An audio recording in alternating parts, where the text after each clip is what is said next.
Meus irmãos, nós vamos estar lendo a palavra em Filemon, carta que Paulo escreveu a Filemon, capítulo 1, só tem um capítulo, é Filemon, epístola de Paulo a Filemon, primeiro, no verso 1 ao verso 3. Nós vamos começar a estudar essa carta. Ela contém apenas 25 versículos. A pretensão que eu tenho é em 4 quarta-feiras nós estamos explorando esta carta e aprendemos a palavra de Deus. Filemon, verso 1, 2 e 3. Prefácio, saudação e ação de graças. Paulo, prisioneiro de Jesus Cristo, e o irmão Timóteo, ao amado Filemon, nosso cooperador, e a nossa irmã Áfia e Arquipo, nosso companheiro, e a igreja que está em tua casa. Graça a vós e paz da parte de Deus nosso Pai e da do Senhor Jesus Cristo. Senhor Deus, nós estamos na tua presença. Eu peço-te, abre-me a porta da palavra nesta noite, para que eu possa pregar a tua palavra com fidelidade, com coragem, com unção e autoridade do teu Espírito Santo, em nome de Jesus. Carta de Paulo a Filemon é uma carta pequena, e o apóstolo Paulo escreveu essa carta pastoral. É uma carta pastoral, quando ele estava preso na sua primeira prisão em Roma, em aproximadamente 62 depois de Cristo. Filemon é uma carta especial que tem como propósito a reconciliação de Filemon, um líder cristão e proprietário de escravos, com Onésimo, um escravo que havia fugido e roubado o seu senhor. Eu estava hoje analisando, e a carta de Filemon é um exemplo de como a graça de Deus transforma não apenas corações, mas relações humanas, pois uma sociedade marcada por divisões sociais, culturais e econômicas revela o impacto que o Evangelho promove nas relações interpessoais. É, portanto, uma carta de uma teologia prática. E é importante destacar que a mensagem central dessa carta não é apenas sobre o perdão, mas sobre como a graça nos capacita a enxergar e tratar os outros sob a lente do Evangelho. O Evangelho não é apenas uma mensagem de reconciliação entre Deus e o homem, mas também entre os próprios homens. Paulo escreve essa carta e envia a Tíquico, um cooperador de Paulo, juntamente com Onésimo, na cidade de Colossos, para entregar essa carta a Filemon e à igreja que estava em sua casa. Isso nós verificamos em Colossenses capítulo 4, Colossenses capítulo 4, o versículo 7, 8 e 9. Quando Paulo escreveu essa carta, ele escreveu também outras cartas, e ele endereçou essa carta para Filemon e também para a igreja de Colossos, e também enviou uma outra carta para a igreja de Laodiceia. Diz assim, Colossenses 4 e 7, Tíquico, irmão amado e fiel ministro, conservo no Senhor, vos fará saber o meu estado, o qual vos enviei para esse mesmo fim, para que saiba do vosso estado e console o vosso coração, juntamente com Onésimo, amado e fiel irmão, que é um dos vossos, eles vos farão saber tudo o que por aqui se passa. Então, o apóstolo Paulo, ele estando preso, na primeira prisão de Paulo estava preso em Roma, porque Paulo, ele era um cidadão romano, e todo cidadão romano, ele tinha alguns direitos, que era ligado a quem tinha esse título de cidadão romano. Como ele era um cidadão romano, ele pôde alugar numa casa e ficar preso naquela casa. Era um tratamento diferenciado. Na última prisão de Paulo, quando o apóstolo Paulo perdeu o direito de cidadão romano, ele foi encarcerado. Alguns estudiosos dizem que era numa prisão em Marmetina, o nome dela é uma prisão subterrânea, onde passava ali os esgotos da cidade de Roma.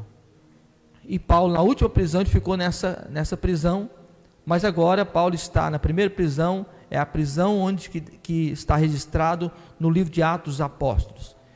E ele escreve essa carta para trazer uma reconciliação entre Filemon, que era um proprietário de servos, um líder da igreja, um homem que havia convertido para o evangelho, e Paulo estava intercedendo para com um escravo chamado Onésimo, que havia fugido, talvez roubado do seu senhor, e em Roma ele encontra o apóstolo Paulo, e Paulo fala para ele de Jesus, e ele entrega a sua vida ao Senhor Jesus. O versículo 1 ao versículo 3 fala sobre a saudação do apóstolo Paulo, o prefácio. As cartas paulinas, como as outras cartas da época, elas tinham esse formato. Primeiro, o remetente, quem escrevia a carta, ele identificava quem é que estava escrevendo. E existem algumas lições importantes dessa carta, porque ela fala sobre perdão, reconciliação e, acima de tudo, sobre que como a graça de Deus nos capacita a enxergar e tratar os outros sob a lente do Evangelho. Filemon, proprietário de terras, senhor de escravos, naquela época tinha muitos escravos, me parece que tinha mais de 60 milhões de escravos. E esse homem era um homem rico, Filemon, ele tinha total direito sobre os escravos, ele poderia matar aquele escravo se ele quisesse, o escravo fugitivo, poderia colocar, quando encontrasse ele, um símbolo de um F, que era um símbolo identificava que aquele escravo era uma pessoa fugitiva. E Paulo, ele encontra Onésimo, gera ele em Cristo, e gerar uma vida em Cristo delonga tempo. Paulo, ele chegou a expressar assim: por quem de novo eu sinto as dores de parto. Gerar um filho na fé é como sentir dores de parto. Você luta, tem hora que está tudo bem, aí de repente vem as contrações, você sente aquela dor, parece que não vai dar certo, e vai indo e depois tudo encaixa até nascer a criança. E ganhar uma vida para Jesus, formar um caráter de um cristão, de um homem de Deus, delonga tempo, oração, vida com Deus. E Paulo começa a escrever assim: Paulo, prisioneiro de Jesus Cristo. E eu estava olhando, a gente começar o nosso estudo dessa carta, é importante nós entendermos quem era Paulo, quem é o autor dessa carta. A Bíblia traz alguns relatos importantes, e eu queria que vocês abrissem em Atos Apóstolos, capítulo 8, Atos capítulo 8, e o versículo 1, vai estar traçando sobre Paulo, que era conhecido como Saulo. No capítulo 7 de Atos, mostra a morte de Estevão, e diz que Paulo consentiu na morte dele, porque quando eles estavam apedrejando Estevão, ele falou assim: mas ele, estando cheio do Espírito Santo, fixando os olhos no céu, viu a glória de Deus e Jesus, que estava à direita de Deus, e disse: eis que eu vejo os céus abertos, o Filho do Homem que está em pé à mão direita de Deus. E eles então o expulsaram de cidade, o apedrejaram, e ele viu a glória de Deus e Jesus que estava à direita de Deus. E no Atos dos Apóstolos, capítulo 8, versículo 1, diz que, olha o que diz o texto: e também Saulo consentiu na morte dele. De quem? De Estevão. E fez-se naquele dia uma grande perseguição contra a igreja em Jerusalém, e todos foram dispersos pelas terras da Judeia e da Samaria, exceto os apóstolos. Versículo 3: e Saulo assolava a igreja, entrando pelas casas e arrastando homens e mulheres, os encerrava na prisão. Mas os que andavam dispersos iam por toda parte, anunciando a palavra. Saulo, então conhecido como Saulo, depois ficou conhecido como Paulo, ele era um perseguidor do Evangelho. ele não entendia a graça de Deus, ele não entendia o Senhor Jesus Cristo, a obra redentora, e ele, portanto, estava embutido numa missão de perseguir o povo de Deus. E quando Saulo começou a perseguir o Evangelho, ele começou a lutar contra o povo de Deus. Atos capítulo 22, verso 4, diz que ele mesmo dizendo, persegui este caminho até a morte, prendendo e metendo em prisões tanto homens como mulheres. Esse homem, ele assolava a igreja, entrando pelas casas, arrastando homens e mulheres, e os encerrava na prisão. Ele pensava estar fazendo um serviço a Deus, mas ele estava perseguindo a igreja, e perseguir a igreja é perseguir o próprio Cristo. E a graça salvadora é algo tão extraordinário, é tão extraordinária essa graça, porque ela alcança o homem mais perdido. Este homem que perseguia o Evangelho, que perseguia a igreja do Senhor, o Senhor Jesus viu nele um homem que poderia ser um instrumento usado nas mãos do Senhor. Aí a graça de Deus alcança Saulo. E o capítulo 9 fala sobre ainda o encontro de Paulo com Jesus no caminho de Damasco. Porque primeiro Paulo era perseguidor da igreja, depois esse Paulo, ele torna-se perseguido por amor a Jesus. E Jesus encontra ele, Paulo perseguindo a igreja, depois Paulo é alcançado pela graça do Senhor Jesus Cristo. Olha o que diz o versículo 9, capítulo 9. E Saulo, respirando ainda ameaças e morte contra os discípulos do Senhor, dirigiu-se ao sumo sacerdote e pediu-lhe cartas para Damasco, para as sinagogas, a fim de que se encontrasse algum daquelas seitas, quer homens, quer mulheres, os conduzissem preso a Jerusalém. E indo no caminho, aconteceu que, chegando perto de Damasco, subitamente o cercou um resplendor de luz do céu.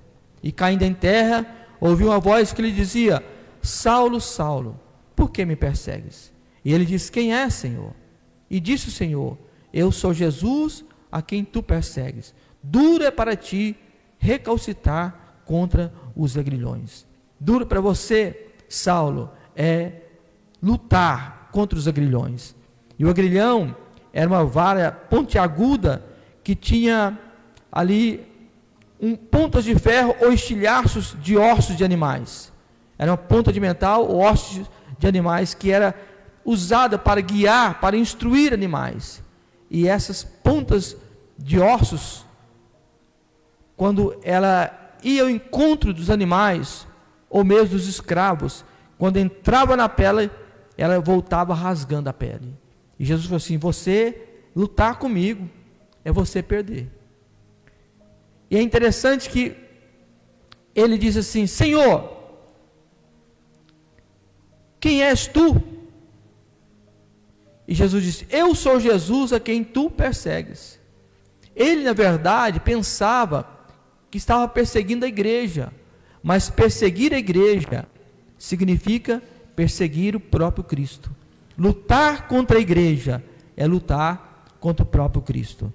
E ali é interessante que o Senhor Jesus salva, encontra Saulo, e Saulo fica cego, e lá no meio do caminho, ele cego, Deus já providencia alguém, um instrumento de Deus, porque a graça de Deus ela é perfeita. Quando Deus faz uma obra, ele faz por completo. E quando Saulo ele levantou sem conseguir ver, a Bíblia diz que, versículo 10, Atos 9:10, e havia em Damasco um certo discípulo chamado Ananias, e disse-lhe o Senhor em visão: Ananias. E ele respondeu: eis-me aqui. Disse-lhe o Senhor: levanta-te e vai à rua chamada direita, e pergunta em casa de Judas por um homem de Tarso chamado Saulo, pois eis que ele está orando. E numa visão ele viu que estava um homem chamado Ananias, e punha sobre ele a mão para que o tornasse a ver.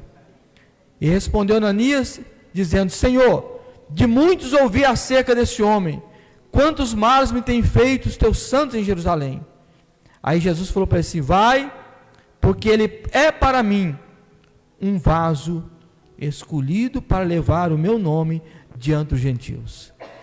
Esse homem que perseguia o evangelho, ele agora encontra com o Senhor Jesus. E o homem, quando ele encontra com o Senhor Jesus, ele tem a sua vida transformada. E agora passam os anos, Paulo escreve. Ele escreve identificando Paulo, prisioneiro de Jesus. Eu acho isso interessante, porque ele não diz Paulo, apóstolo de Jesus, como ele disse em outras cartas, mas ele disse prisioneiro. Ele não se remete aqui dizendo que ele era um apóstolo, que de fato ele era, mas ele se coloca como prisioneiro, não de Roma, mas ele se considera como prisioneiro de Jesus. O governo romano pensava, os fariseus pensavam que ele estava preso pelo sistema, pelo governo de Roma, mas mesmo encarcerado, Paulo não se considerava um preso de Roma, mas ele considerava preso do Senhor Jesus. Embora estivesse encarcerado, o seu espírito estava livre. E é justamente nessas prisões que Paulo deixa registrado tesouros infinitos e grandes para a igreja, como essa carta, a carta de Colossenses, a carta de Filipenses, 1 Timóteo, 2 Timóteo, são cartas de prisões, onde Paulo estava preso, mas o seu espírito estava livre, e por meio das cadeias de Paulo, Deus deixou ali tesouros para a igreja, que são essas cartas, porque Deus sabe trabalhar de forma extraordinária. Nós vemos o hoje, Deus vê o amanhã. Aparentemente, para a igreja primitiva, era uma perca, era como se dissesse: estamos perdendo, um grande líder está parado. Na ótica humana, parece que a igreja perdia, mas na ótica de Deus, os céus ganhavam, porque ele estava preso, mas o seu espírito estava livre. Nas prisões ele começou a escrever cartas, e hoje nós temos aqui acesso a essas cartas do apóstolo Paulo, que são palavras inspiradas, porque Paulo estava preso. E aqui ele fala: Paulo, prisioneiro de Jesus Cristo. E eu estava lendo hoje pela manhã a expressão do grego, né? Paulus desmio Cristo iosios. Paulo, prisioneiro, não de Roma, mas prisioneiro de Jesus Cristo. E essa palavra desmios, que é prisioneiro, traduz como alguém acorrentado ou prisioneiro. Paulo estava preso, mas ele não se considerava um preso de Roma, ele se considerava um preso do Senhor Jesus. Em vez de usar a expressão apóstolo, que indicava um título de autoridade e poder, ele usa a expressão prisioneiro de Jesus Cristo, para dar ênfase que para servir a Jesus Cristo envolve sofrimento. Olha o que diz Paulo em Filipenses capítulo 1, o versículo 29. Porque servir a Jesus significa sofrer. Filipenses capítulo 1, versículo 29. Porque a vós vos foi concedido em relação a Cristo, não somente crer nele, como também padecer por ele. A vida com Jesus, de quem quer viver uma vida íntegra, será uma vida de trabalhos, será uma vida de muitas vezes aflições, porque nós olhamos o hoje, Deus olha a eternidade. E Paulo fala: Paulo, prisioneiro de Jesus Cristo. Aí ele continua: Paulo, prisioneiro de Jesus Cristo, e o irmão Timóteo. Interessante, que eu acho a liderança de Paulo fantástica, porque quem escreveu essa carta foi Paulo, mas ele fez questão de falar assim: eu não estou sozinho, tem um cooperador comigo, é liderança compartilhada. Paulo está dizendo aqui: olha, a honra não é só minha, é de quem trabalha comigo. Paulo sabia trabalhar em parceria, ele e Timóteo. E de certa forma ele queria honrar esse jovem obreiro, que depois assumiu o lugar de Paulo. Ele diz: Paulo, prisioneiro de Jesus Cristo, e o irmão Timóteo. Ou seja, trabalhava-se numa parceria, porque a liderança que Paulo ele exerce é uma liderança compartilhada.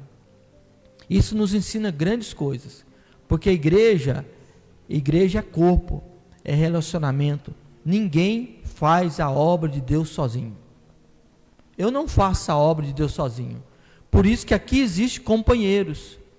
Tem obreiros que me ajudam, tem líder de jovens, distrito de oração, departamento infantil, tem os cooperadores, tem o serviço de diaconia. É uma composição de pessoas que faz com que essa igreja vá avante, porque eu não faço sozinho. E Paulo entendia isso, por isso ele acrescenta nessa carta Timóteo como um dos coautores com ele. Ele estava dividindo os momentos difíceis, mas os momentos de glória. A liderança de Paulo era uma liderança que ele destacava as pessoas que o ajudavam. Isso nos ensina muito, nós como obreiros do Senhor, em qualquer departamento, em qualquer empresa, o líder ter uma visão partilhada, de compartilhar, de trabalhar em parceria com o seu liderado. E por isso que Timóteo não abandonou Paulo. Timóteo era como um filho na fé do apóstolo Paulo. Ele disse: Paulo, prisioneiro de Jesus Cristo, e o irmão Timóteo, ao amado Filemon, nosso cooperador. Ao amado, ele usa a palavra aqui, esse amado é ágape, que é do verbo de amor mesmo. Ao amado, ao amigo, irmão Filemon. Ele não era apenas irmão, mas ele era um irmão amado. Como Paulo tratou Filemon: você para mim é um amado irmão. É diferente. Existem irmãos e existem amados irmãos. Paulo disse ao amado irmão Filemon, nosso cooperador. Filemon é aquele que ama. E essa palavra cooperador do grego é sinergos, que sugere um trabalho em parceria, destacando que o ministério é uma obra em conjunto. Isso é cooperador. Cooperador é aquele que trabalha em parceria, porque a igreja, ela é um organismo vivo de Deus que precisamos ter parcerias. E aqui nós temos cooperadores, pessoas que trabalham juntos, trabalhar juntos na mesma visão, na mesma orientação, seguindo o mesmo propósito. Aí Paulo disse: ao amado irmão Filemon. Eu acho essa expressão linda. Ao meu querido e irmão em Cristo, irmão amado. Nós precisamos falar isso de coração, que nós somos irmãos, não apenas irmãos, mas irmãos amados. Nós temos um amor uns pelos outros. Ao amado irmão Filemon, nosso cooperador. O que ele estava dizendo? Você, Filemon, é meu irmão, você é amado por mim, e você, além disso tudo, você partilha comigo, você trabalha na mesma visão que eu trabalho. Isso é a palavra cooperador, trabalhar em parceria, destacando, mais uma vez eu repito, que o ministério é uma obra em conjunto. Nós não fazemos nada sozinho. Ele fala: Paulo, prisioneiro de Jesus Cristo, o irmão Timóteo, ao amado Filemon, nosso cooperador, e a nossa irmã Áfia, e Arquipo, nosso companheiro, e a igreja que está em sua casa. E ele fala assim: Filemon ele chama de cooperador, e Arquipo ele chama de companheiro. Parece que são as mesmas palavras, são até um pouco sinônimas, mas cooperador é sinergos, companheiro. Nessa expressão que Paulo usa, é o companheiro de batalhas, refere ao soldado, companheiro de lutas, remete à ideia de que a obra de Deus é frequentemente realizada em meio a desafios e oposição. A obra de Deus sempre terá desafios e oposições. Ninguém espere entrar para fazer a obra de Deus e dizer, não vou ter problemas. Vai ter muitos problemas. E companheiro é alguém que luta. Um soldado valente, companheiro. O que é um soldado em combate? Se tem dois soldados, na mesma visão, os dois avançam juntos. Se um perece, o outro fica na retaguarda para ajudar ele. É o companheiro. O papel da igreja é de ajudar um ao outro. Infelizmente, a igreja, isso que eu vou falar para os irmãos é muito triste, porque nós ainda não aprendemos essa verdade. A igreja é o exército que mais deixa feridos no campo de batalha. Não poderia ser assim, não é a visão de Deus. Quando a pessoa está ferido, se é meu companheiro de guerra, de batalha, não, Deus te abençoe. Parecendo a parábola do bom samaritano, que ele viu o homem caído, ele olhou para ele de largo, talvez só disse, Deus te abençoe, mas ele estava dizendo assim, não, eu sei, eu quero a bênção de Deus, mas eu estou precisando de sua ajuda, estou morrendo. Aí passa o sacerdote, ele olha, não, já estou na hora do culto, posso nem me contaminar, Deus te abençoe, Deus proverá.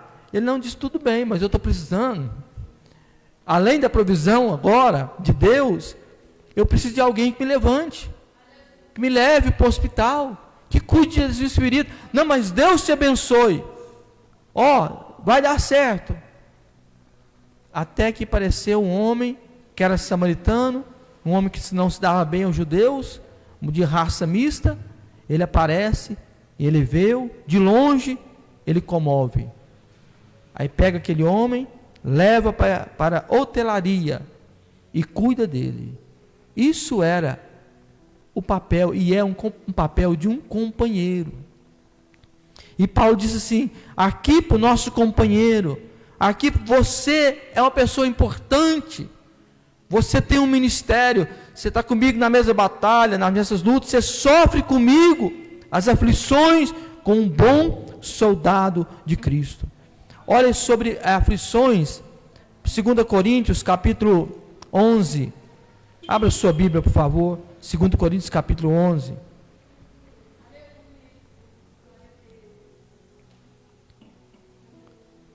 o versículo 22,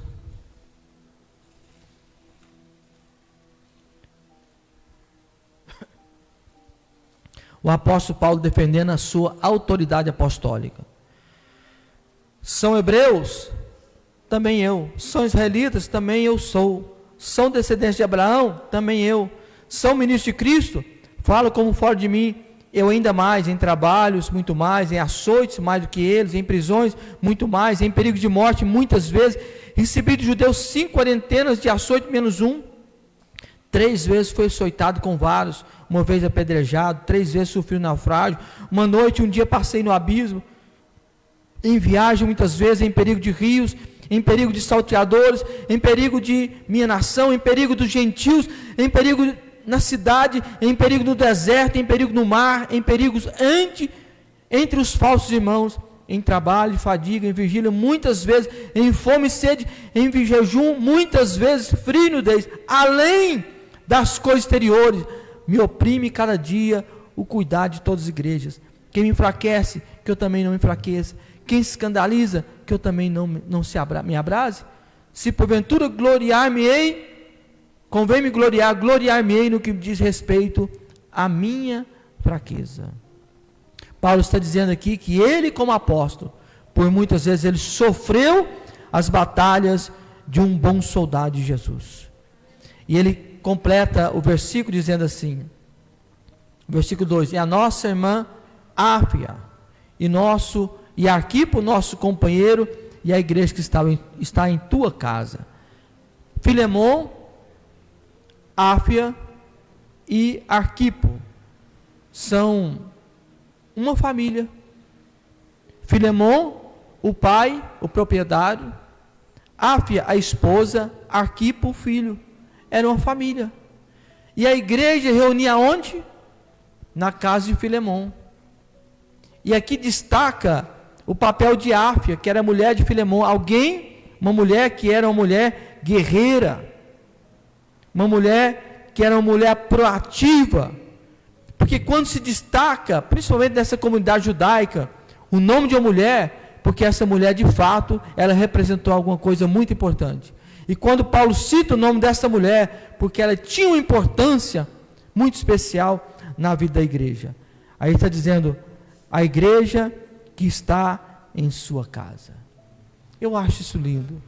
Dentro de cada casa, de cada família, tem uma igreja. A nossa casa, ela precisa ser e deve ser uma igreja. A igreja do Deus vivo. Nós fazemos parte da igreja. E tem casa que está dividida igual a igreja de Corinto. A igreja de Corinto está muitos dons. Pensa uma igreja espiritual.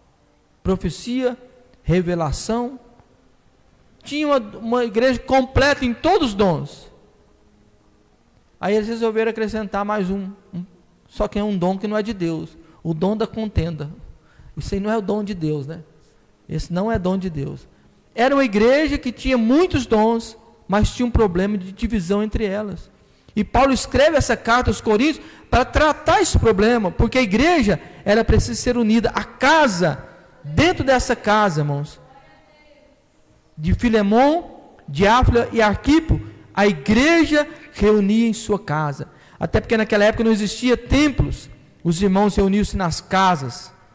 Interessante que isso vem lá da tradição judaica, em Gênesis capítulo 8, versículo 1 a 8, onde se trata que por vezes a casa de alguém recebeu pessoas. E a nossa casa, ela precisa ser uma casa de Deus. E é ali que Paulo fala, e a igreja que está em tua casa. Eu peço que Deus dê a nós o exemplo da nossa casa ser uma igreja.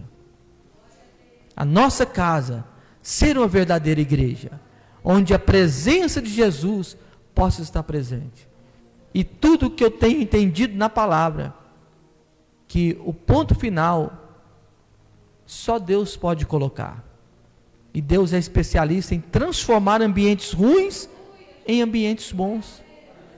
Quantas famílias que o marido, ele viveu uma vida desprovida no álcool, na bebida, na prostituição, nas drogas, e ele encontrou Jesus, e quando ele encontra Jesus, aquela família que era cheia de muitos problemas, passa a ser uma verdadeira casa de Deus. Que a nossa família possa ser uma casa de Deus, casa de bênção para a glória do Senhor. E o último versículo que eu vou estar comentando, ele fala assim, o versículo 3: graça a vós e paz da parte de Deus nosso Pai e do Senhor Jesus Cristo. Ele usa duas expressões, graça, charis, paz e irene. Temos esse com profundo significado teológico. Graça é o favor imerecido que recebemos de Deus. Paz, no sentido da comunidade hebraica, não é ausência de conflitos, mas é plenitude, amor, como o shalom do hebraico.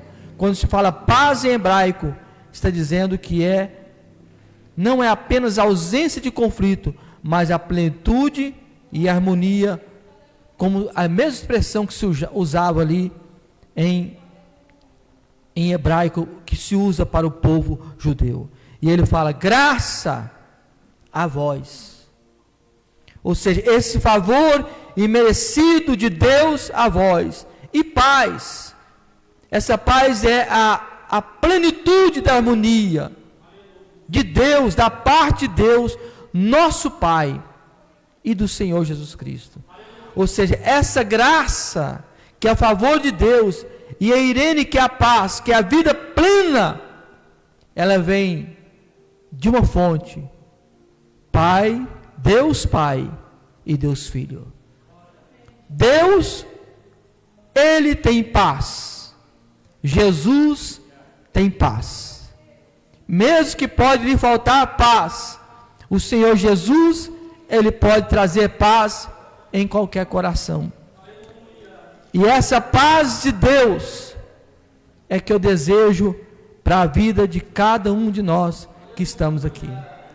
Quando Paulo disse em Filipenses, capítulo 4, o versículo 6 e 7, olha a oração de Paulo: não estejais inquietos por coisa alguma, antes as vossas petições sejam em tudo conhecidas diante de Deus, pela oração e súplica, com ação de graça. E a paz de Deus, diga comigo, e a paz de Deus, que excede todo entendimento, guardará os vossos corações e os vossos sentimentos em Cristo Jesus. Quando que essa paz ela vem? Paulo falou assim: não estejais inquietos por coisa alguma, antes as vossas petições sejam em tudo conhecidas diante de Deus. A sua petição deve ser conhecida diante de Deus, não dos homens. Peça a Deus, pela oração, pelo diálogo e pela súplica, quando nós rendemos com ação de graça. Sabe como que o crente ora? Ele fala com Deus, ele suplica e ele já agradece. Olha o que Paulo está dizendo aqui: pela oração e súplica com ação de graça. Você ora, oração e diálogo. Você suplica, você rende aos propósitos de Deus, você clama, você pede a Deus por misericórdia, e ao mesmo tempo você já agradece.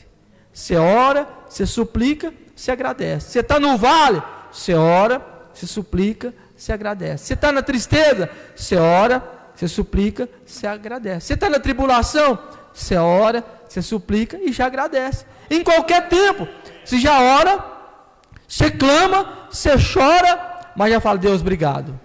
Aí quando você faz isso, você já agradece, agradecendo a Deus pela fé, aquilo que não existe nos olhos humanos, você já agradece. Aí a Bíblia fala assim: olha o que é a gratidão. Você ora, você suplica, você dá ação de graça. Quando você faz as três coisas, acontece o milagre. E a paz de Deus, esse I aqui está ligando o texto anterior. Você orando, suplicando com ação de graça, a paz de Deus, que excede todo entendimento, que vai além das nossas expectativas, ela guardará o coração, porque o coração é a fonte da vida, e os sentimentos. Quando nós oramos, suplicando e já agradecendo, a paz de Deus, que excede todo entendimento, ela guarda o meu coração e o meu sentimento. Aí Paulo ele disse que a graça a vós e paz da parte de Deus, nosso Pai, e da do Senhor Jesus Cristo. Ele termina esse prefácio usando uma bênção parecida da bênção sacerdotal, número 6, 24. Abra sua Bíblia, por favor, número 6 e 24. Número capítulo 6 e o versículo 24.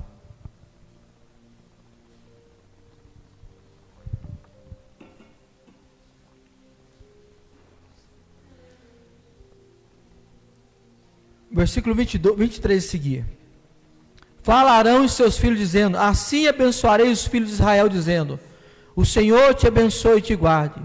O Senhor faça resplandecer o seu rosto sobre ti e tenha misericórdia de ti. O Senhor sobre ti levante o seu rosto e te dê a paz. Essa paz que a gente precisa Ela não vem de médicos, não vem de psicólogos, não vem de terapias. Essa paz vem do Senhor. Ele tem paz verdadeira para entrar no seu coração e trazer uma plenitude de vida. Mesmo sendo na luta, afogado no problema, mas se confiando em Jesus, aí você tem paz. Esta é a alegria que um servo de Deus tem, de servir a Deus, mesmo na dificuldade, ele está tendo paz que vem do Senhor. Como disse o escritor de um livro que eu li hoje, Paulo demonstra assim que a nova aliança em Cristo cumpre e ultrapassa as promessas do Antigo Testamento. Lá no Antigo Testamento fala: e a paz de Deus, o Senhor sobre ti levanta o teu rosto e te dê a paz. Lá na graça, no Evangelho do Novo Testamento está dizendo, não só paz, mas é paz e graça. No Antigo Testamento dizia a paz de Deus, o Senhor lhe dê paz, mas quando chegou Jesus, aumentou, eu te dou além da paz, eu te dou a graça. Nós somos privilegiados por termos Jesus, graça e paz, da parte de nosso Senhor e Salvador Jesus Cristo. E aqui eu termino esse estudo. Semana que vem, permitindo Deus, nós vamos completar aqui mais alguns versículos, e assim nós vamos caminhando